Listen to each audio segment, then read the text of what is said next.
추수감사 주일에 어울리지 않는 본문이라고 혹시 생각하시지는 않으셨습니까? 저도 고민을 했습니다. 바꿀까 말까. 근데 이 말씀을 묵상하는데 이 추수감사 주일에 적합한 그런 적용이 될 수도 있겠다라는 생각이 들었습니다. 그래서 이 본문을 함께 나누고자 합니다. 우리가 계속 살펴보듯이 이 스데반의 그 순교가 발생하고 일어나고 그 이후에 이 예루살렘 교회에 큰 박해가 일어납니다. 이전에 사도들을 매질을 하고 또 감옥에 가두고 그런 일들이 있었지만 그렇게 박해들이 있어 왔는데 대대적인 이 전체 교회를 향한 이 박해는 이제 이 순교 이후로 시작되게 됩니다. 성도들은 유대와 사마리아 모든 땅으로 뿔뿔이 다 흩어졌다라고 그렇게 기록합니다. 어떤 사람들은 그렇게 말합니다. 이 사도행전 1장 8절 말씀에 기인해서 이들이 교회가 예루살렘에만 모여서 흩어지지 않는 거죠. 복음을 전하러 온 유대로 나가고 또 사마리아로 땅끝까지 가야 하는데 그렇게 나가지 않았기 때문에 예루살렘에만 머물러 하나님의 뜻을 잊어버리는 거죠. 잊어버리고 나가지 않는 것입니다. 그래서 스데반의 순교와 박해를 통해서 하나님의 뜻이 이루어지게 하셨다. 그렇게 말하는 목소리도 있습니다. 가야 되는데 가지 않으니까 박해와 순교를 통해서 하나님의 뜻이 이루어지게 했다라는 거죠. 혹시 기억하실지 모르겠지만 2014년, 13년 제가 잊어버렸는데 그 세월호 사건이 있었습니다. 그 세월호 사건이 있었을 때 몇몇 목회자들이 강단에서 그런 얘기를 했죠. 한국 교회를 회개케 하기 위해서, 한국 교회가 다시금 일어나게 하기 위해서 하나님께서 그 배를 침몰시키셨다. 그 귀한 300명의 영혼을 희생을 통해서 한국 교회가 일어서야 된다. 이렇게 이야기를 한 적이 있습니다. 물론 그 사람들의 그 생각을 이해를 못하는 것은 아닙니다. 무엇을 말하는 건지는 알겠는데 하지만 300여 명의 아이들을 잃은 상황에서는 적절치 못한 발언이었다고 생각합니다. 지금 교회가 박해 가운데 들어가고 스데반이 순교하고 이 상황 가운데 하나님이 놀라운 하나님의 그 뜻을 이루기 위해서 이렇게 박해를 통해서 일하셨다. 그렇게 말하는 것과 비슷한 맥락입니다. 그런데 우리가 생각해 볼 수 있는 것은 이 하나님은 스데반의 죽음에 오히려 더 슬피 우셨을 거라고 생각합니다. 큰 박해에 비통한 심정으로 고통을 당한 것이 교회뿐만 아니고요. 오히려 그 교회보다 더 넘어서 하나님께서 그렇게 당하셨을 것입니다. 오늘 본문 2절에서 경건한 사람들이 스데반을 장사하고 그를 위하여 크게 울더라라고 그렇게 기록합니다. 어떤 사람들은 말합니다. 천국 소망이 있는데 슬퍼하는 것은 안 믿는 자들과 동일한 모습이다. 그러죠. 크리스찬들 장례식에서는 슬퍼하면 안 된다고 그런 얘기도 하잖아요. 우리가 천국 소망이 있는데 왜 슬퍼하냐고 그렇게 말하기도 합니다. 여기 크게 울고 있는 경건한 사람들은 불신자들입니까? 누가는 꼭 집어서 경건한 사람들이라고 말합니다. 이들은 천국 소망이 없는 자들입니까? 스데반의 죽음을 애통해하고 깊이 슬퍼하고 있습니다. 사랑하는 이를 잃은 그 슬픔으로 그렇게 슬퍼하고 있습니다. 하나님은 어떻습니까? 하나님은 하나님의 계획대로 이루어졌다라고 기뻐하고 계실까요? 드디어 이제 교회가 움직여서 온 유대와 사마리아에 내 복음을 전하겠구나. 기쁘다. 하나님은 그러시겠습니까? 아닐 겁니다. 오히려 이 경건한 자들이 우는 것 이상으로 가장 슬퍼하며 우시는 분이 하나님이실 것입니다. 우리가 종종 이런 얘기를 많이 듣습니다.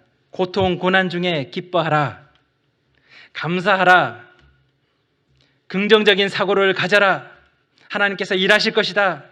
어둠 가운데 있는 것 같고 우리가 묶여 있는 것 같지만 하나님께서 일하시니 긍정적으로 바라보라, 하나님의 뜻을 신뢰하라, 소망을 가져라, 그런 이야기를 많이 합니다.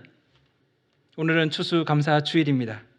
한 해를 돌아보면서 감사할 것을 우리가 생각하고 또 돌아보게 됩니다. 추수감사절을 맞이해서 모든 것을 감사하라, 그런 얘기를 종종 듣습니다. 모든 게 감사한 것이다, 그렇게 이야기합니다. 그런데 어떤 경우에는 그것이 어떻게 보면 감사를 쥐어짜내는 그런 압박이 될 때도 있습니다. 감사할 게 뭐지? 막 리스트를 짜는데 안 짜집니다. 그래서 막 쥐어짜는. 또 이런 얘기도 합니다. 감사해야 감사할 것이 생긴다. 감사를 해야지 감사할 일이 생긴다고 그렇게 말하기도 합니다. 그러니 억지로라도 감사하라고, 어떻게든 감사하라고, 그러면 감사할 일이 넘칠 것이다, 이런 얘기도 종종 합니다. 그런 얘기를 듣게 됩니다. 억지로 감사할 것을 만들 필요가 없다고 저는 생각합니다. 그렇게 해야지 더 감사하는 삶이 되는 것도 아니라고 생각합니다. 아니요, 그러면 감사 훈련처럼 우리가 감사하는 훈련을 많이 하면 그렇게 저절로 감사하는 삶이 되지 않을까요? 감사 훈련으로 생각하고 그렇게 하면 되는 거 아닙니까? 네, 어느 정도 될 겁니다. 어느 정도는 되겠죠. 하지만 그 훈련보다 더 중요한 것은 진짜 감사하는 마음이라고 생각합니다. 다시 본문을 보면 지금 예루살렘 교회는 통곡하며 애통하고 있습니다. 피난길에 지금 있는 것이죠. 모든 것을 잃어버렸습니다. 사마리아로도 가게 됩니다. 유대인들이 평소 혐오하던 그곳이죠. 그 사마리아로도 갑니다. 눈물로 가득 찬 하루하루를 살기 시작한 것입니다. 1절 후반부에서 큰 박해가 있어서 사도 외에는 다 흩어지니라 라고 그렇게 기록합니다. 다 흩어졌다는 거죠. 그런데 흥미로운 것은 왜 사도들은 예루살렘에 남아 있었습니까? 왜 사도들은 그 예루살렘에 머물러 있었습니까? 고집 부리면서 하나님의 뜻을 따르지 않고 그들은 거기 머물러 있는 것입니까? 주님, 여기가 좋사오니 못 갑니다. 하나님 뜻이 온 유대 사마리아 땅끝인데 아니요, 저는 못 갑니다. 뭐 이렇게 버티고 있는 것입니까? 아니면 끝까지 지켜야 될 공동체가 그 예루살렘 가운데에 남아 있었던 것입니까? 그래서 사도들이 이 공동체를 지키기 위해서 그 자리에 머물러 있어야 했던 것입니까? 본문에는 사도 외에는 다라고 그렇게 이야기합니다. 이게 모든 성도를 의미하는 것인지 알 수는 없습니다. 모든 성도인지, 아니면 정말 진짜 다 가고 사도들만 남은 것인지, 아니면 사도들하고 좀 남고 뭐 대다수 떠났는 건지, 그걸 알 수는 없습니다. 우리가 알 수 있는 것은 사도들이 남았다라는 부분입니다. 사도들은 거기 남았다는 것이죠. 왜 그렇습니까? 이런 생각을 해봤습니다. 예수님께서 다시 오심을 기다리면서 죽음을 각오하고 있는 것은 아닐까, 그런 생각을 해봅니다. 스데반처럼요. 스데반이 그렇게 그 환상을, 그 소망함을 보고 기쁨 가운데, 감격 가운데 외쳤던 것처럼 사도들도 똑같이 다시 오실 임박한 예수 그리스도의 그 다시 오심을 생각하면서, 그것을 소망하면서 그 자리에 있었을 수도 있다는 생각이 듭니다. 죽음을 각오한 것이죠. 그러면서 아마 리더들을 재촉했을 겁니다. 어서 떠나라, 어서 떠나라. 그래서 저들을 돌봐라. 리더들을 재촉해 하는 모습들을 우리가 상상해 볼 수 있습니다. 어서 그들과 떠나서 저 성도들을 돌봐라. 그런 상상을 해봅니다. 핍박으로 교회는 무너지고 성도들은 사라지고 있는 그런 상황입니다. 통곡이 끊이지 않는 그런 상황인 것이죠. 아마 우리가 6.25를 생각한다면, 한국 전쟁을 생각해 본다면 이런 상상을 해볼 수도 있을 것 같습니다. 아버지, 지금 떠나야 됩니다. 지금 빨리 가야 돼요. 피난 가야 됩니다. 근데 아버지가 아니야, 나는 여기를 지킬 거야. 너는 빨리 가서 너 가족들을 돌봐라. 이런 마음, 그런 모습을 우리가 상상해 볼 수 있을 것 같습니다. 그런데 여기에 대반전이 있습니다. 놀라운 위대한 반전이 있습니다. 그게 바로 4절입니다. 그 흩어진 사람들이 두루 다니며 복음의 말씀을 전할세. 아니, 이게 무슨 반전입니까? 복음을 전한다, 그렇게 기록되어 있는데요, 그게 단데요. 제가 지금 전도해서 이들이 축복받게 되는, 그래서 이 고통과 통곡 가운데서 행복으로, 축복으로 바뀌는 그 반전을 이야기하는 것이 아닙니다. 상황의 반전을 이야기하는 것이 아닙니다. 생각해 보십시오. 살려고 도망갔잖아요. 지금 그리스도인으로 잡히면 죽으니까 살려고 도망간 건데 거기서 복음을 전했다고요. 그 사람들 미쳤습니까? 그럴 거면 그냥 예루살렘에서 전하면서 그냥 죽죠. 그렇게 잡혀서 죽을 거면. 살려고 도망가서 거기서 외쳤다고요? 복음을, 나 그리스도인입니다, 이렇게 외치고 다녔다고요? 이게 말이 됩니까? 그러면 몰래 전했다는 말입니까? 조용히 뒤에 우리가 살펴볼 그 빌립의 그 경우를 본다면 그것은 아닌 것 같습니다. 몰래 전한 것이 아닙니다. 그럼 도대체 이들은 뭡니까? 살려고 가서 거기서 외친다고요? 그건 죽겠다는 말인데, 나 잡아가십시오 라고 말하는 것과 똑같지 않습니까?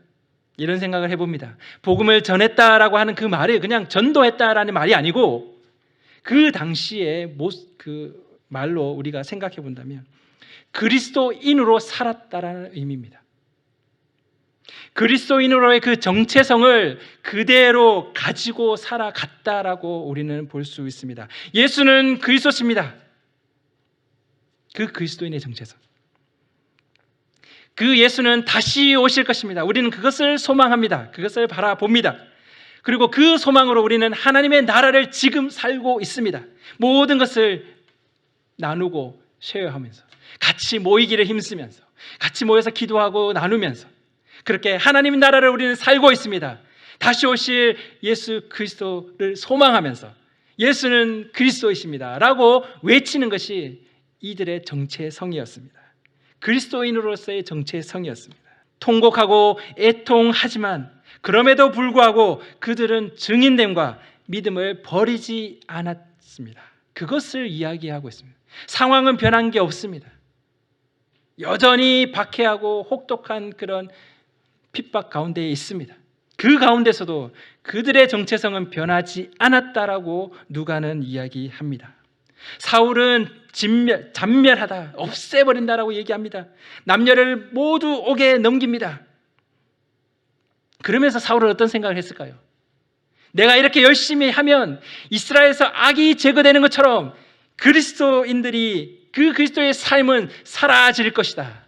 아마 그 소망을 가지고 사울은 열심을 냈을 거라고 생각합니다. 내가 이들을 다 잡아서 옥에 가두면 이 세상 가운데, 이 유대, 이 거룩한 땅 가운데 저런 잘못된 가르침을 가르치는 저런 그리스도인들의 삶은 사라지겠지. 그런데 여기에 엄청난 대반전이 일어났습니다. 안 사라진 겁니다.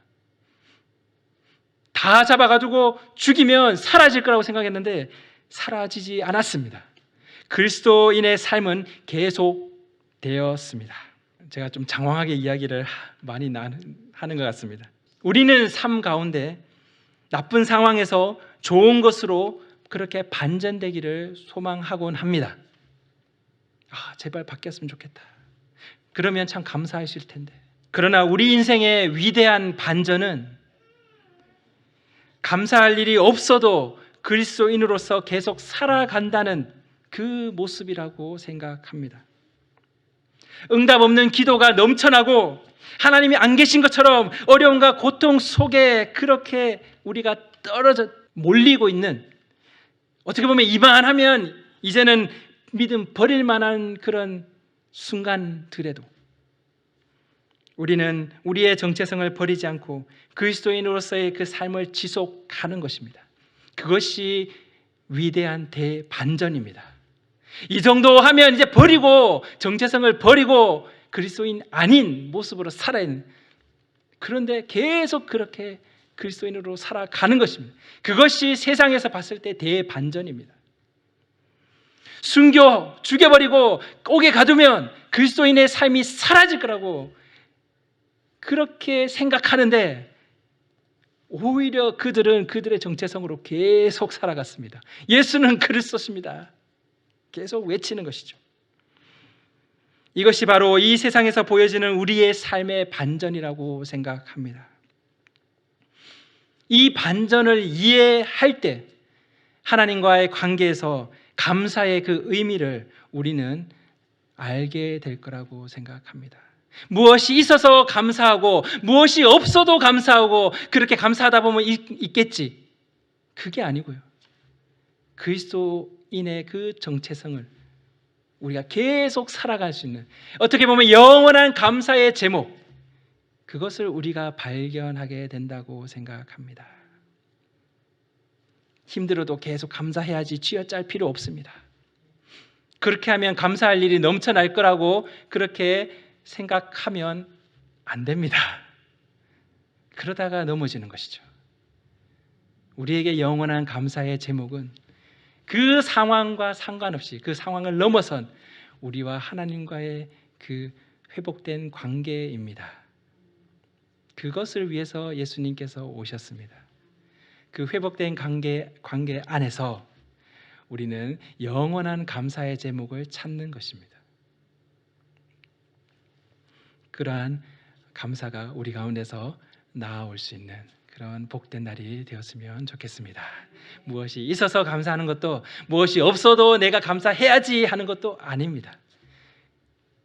그분이 우리를 찾아오심, 그리고 그분과 깨어졌던 그 관계가 회복된 것, 그 안에 우리가 머물러 있게 되는 것, 어떤 상황 가운데도 그것이 우리의 영원한 감사의 밑바탕이 되었으면 좋겠습니다. 기도하겠습니다.